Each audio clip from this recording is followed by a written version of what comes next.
there's a well-known saying, all roads lead to Rome. It expresses the idea that there are many ways to get to your final destination. We live in a generation where the idea of absolute truth is considered to be old-fashioned and in some cases offensive. We're encouraged to accept that there are multiple truths depending on your perspective.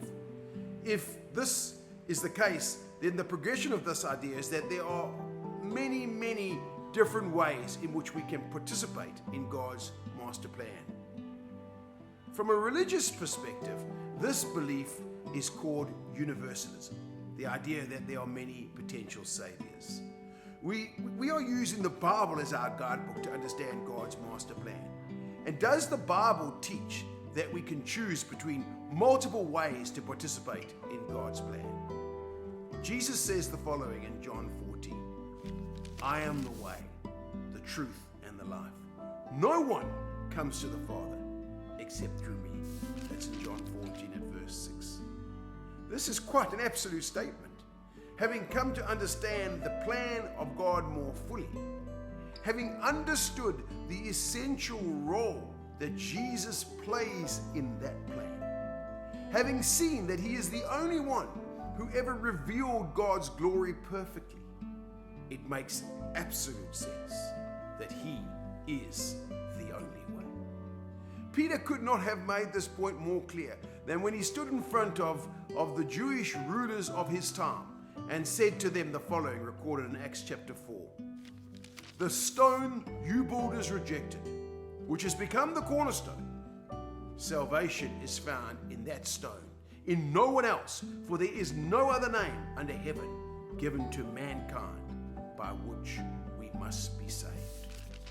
God gave Jesus as the way to come to him. This was God's ultimate gift of love. For God so loved the world that he gave his one and only Son, that whoever believes in him shall not perish but have eternal life. For God did not send his Son into the world to condemn the world, but to save the world through him. Jesus is not just our entry into this new life. He is the only way that we remain in the way and can be fruitful in our new life. This is why we nail ourselves to him, so that we will never be separated from him.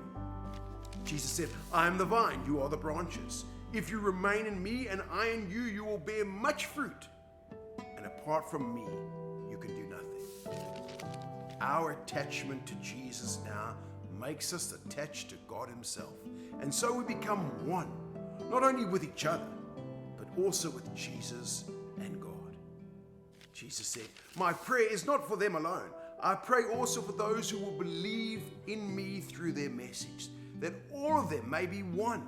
Father, just as I am in you and you are in me, may they also be in us, so that the world may believe that you have sent me.